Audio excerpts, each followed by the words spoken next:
જય શ્રી કૃષ્ણ. આપણે આ બ્લાઉઝનું સ્ટિચિંગ બાકી હતી એટલે એનું આપણે વિડીયો નાખ્યું છે. આ જો આ પાછળનું ભાગ છે અને આ ઉપરનું છે. હું તમને બધું સ્ટેપ બાય સ્ટેપ કેવી રીતના એમાં સીવાનું, કેવી રીતના જોઈન્ટ કરવાનું, હું બધું એમાં તમને શીખવાડીશ. જો આવતી પહેલાં આપણે આ નીચેનું પાછળનું ભાગ લેવાનું અને એને આવી રીતના આમ સેટ કરવાનું. અહીંયાથી એવી રીતના આને સેટ કરી લેવાનું. જો આવી રીતના આમ સેટ કરી લેવાનું. સૌથી પહેલાં આપણે આ નીચે સિલાઈ મારવાની છે. જો સૌથી પહેલાં આપણને આમ રાખીને આમ નીચે સિલાઈ મારવાની છે. જો સૌથી પહેલાં તમારે અહીંયાથી આમ સેટ કરી લેવાનું છે આને, અને ખોલા ન પડે એનું ધ્યાન રાખવાનું. તમને ન ફાવે તો એમાં પિનઅપ કરી લેવાનું, એટલે એકદમ હેલું ને સરસ છે. જો આવી રીતના રાખવાનું, એવી રીતના રાખીને એનું ફિટિંગ, એનું સિલાઈ તમને એવું હશે ને આને હું 2 પાર્ટમાં કરીશ, એટલે તમને જોવામાં બધી રીતે તમને હેલું પડે.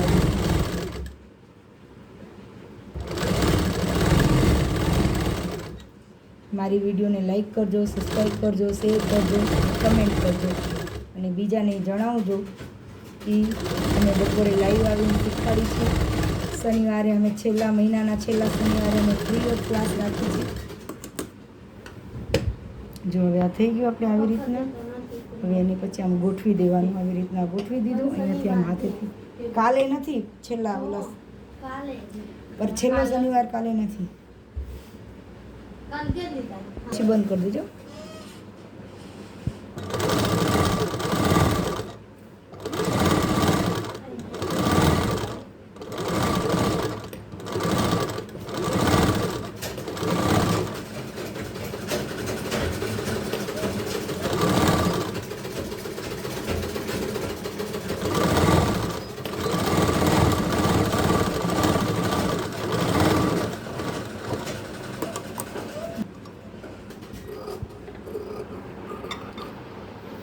હું તમને ઘણી મસ્ત નાનું તમને સિલાઈમાં કેવી રીતના સ્લીવ એક કટિંગ કરવાનું, સ્લીવમાં કુર્તીનું, વન પીસનું, ફ્રોકનું બધું, અને તમને જે નવું શીખવું તમે એનું મને કમેન્ટ કરજો, અને એ કમેન્ટમાં તમે બધું હું તમને શીખવાડીશ. જો આવી રીતના આપણે આ કરી દીધું એટલે આપણે આમાં ગળાપટ્ટી કરવાનું આવશે નહીં. હું એટલું હેલી રીતથી શીખવાડું.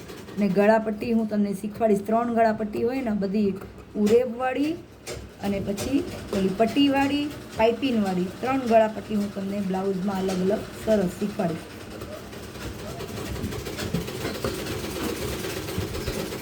જો અહીંયા નીચે આમ કાપ મૂકીને આમ કાપ મૂકવા દઈએ ને, અને આમ પછી આ બ્લાઉઝનું આ સ્ટિચિંગનું ફિટિંગનું આવશે. એટલે આ કટોરીવાળા બ્લાઉઝનું થોડુંક મોટું જ આવે વિડીયો. તમે ફરી થોડુંક કંઈ તમે જોશો ને તો તમને સરસ આવડી જાય.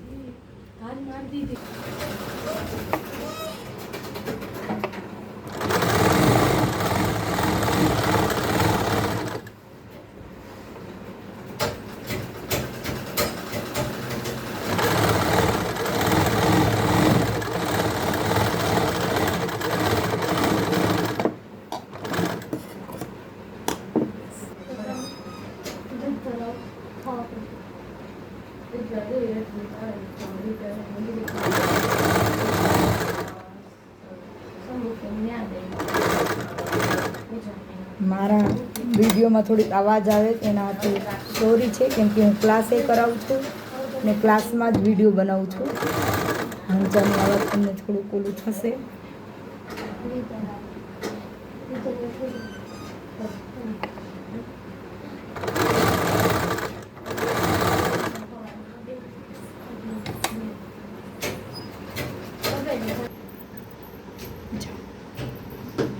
થઈ ગયો આપણે પાછળનો એક ભાગ આખો તૈયાર સરસ. ખોલાનું પેડા આમાં આમાં ગળાપટ્ટી પલટાવી દીધી. હવે આપણે પાછળ ગળાપટ્ટી નહીં કરવાની. સરસ થઈ ગયું.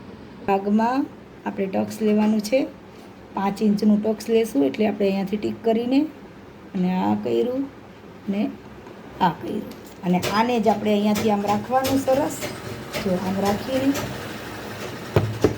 આમ છાપની કરી દેવાનું. થઈ ગયું.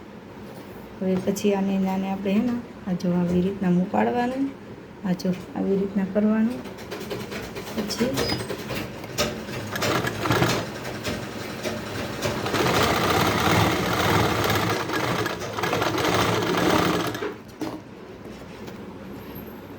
જો આપણે હવે બીજ જો આપણે આ બીજો સ્ટેપ આપણે પાછળનો ભાગ થઈ ગયો. હવે આગળના ભાગના આવતી પહેલાં આપણે કટોરી કરવાનું છે.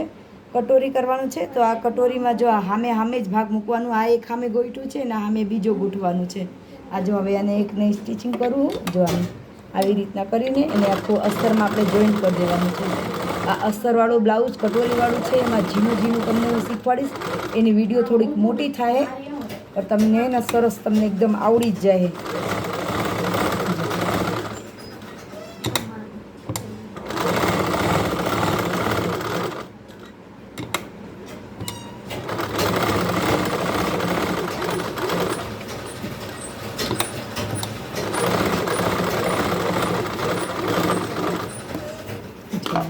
જોઈન્ટ કરી લેવાનું. એમાં જો આ કટોરી જોઈન્ટ કર્યું. હવે આ યોગ છે. આ યોગને સામે સામે મૂકી દેવાનું છે. યોગનું એ પાર્ટ સામે સામે જ આવશે. બે યોગ આવશે. બે આપણે કટોરીને કેમ મૂક્યું છે એવી રીતના યોગનું આવશે. આમ સામે સામે જ આવશે. જો એવી રીતના સામે સામે જ મૂકવાનું. જો આ આવી ગયું અને આ આવી ગયું. હવે એને આપણે અહીંયાથી સીધું પલટાવી દેવાનું પાછળના ભાગમાં. એટલે આપણે એને ક્યાંય કમરપટ્ટી કરવાનું આવશે નહીં. જો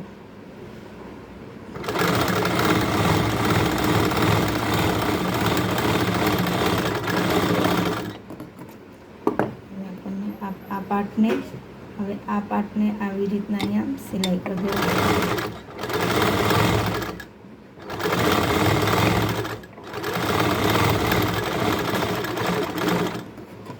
થઈ ગયું. પછી હવે આપણને એને ધારી સિલાઈ મારવાની. જો હવે આવી જ રીતના સામે બીજું કરવાનું. જો આવી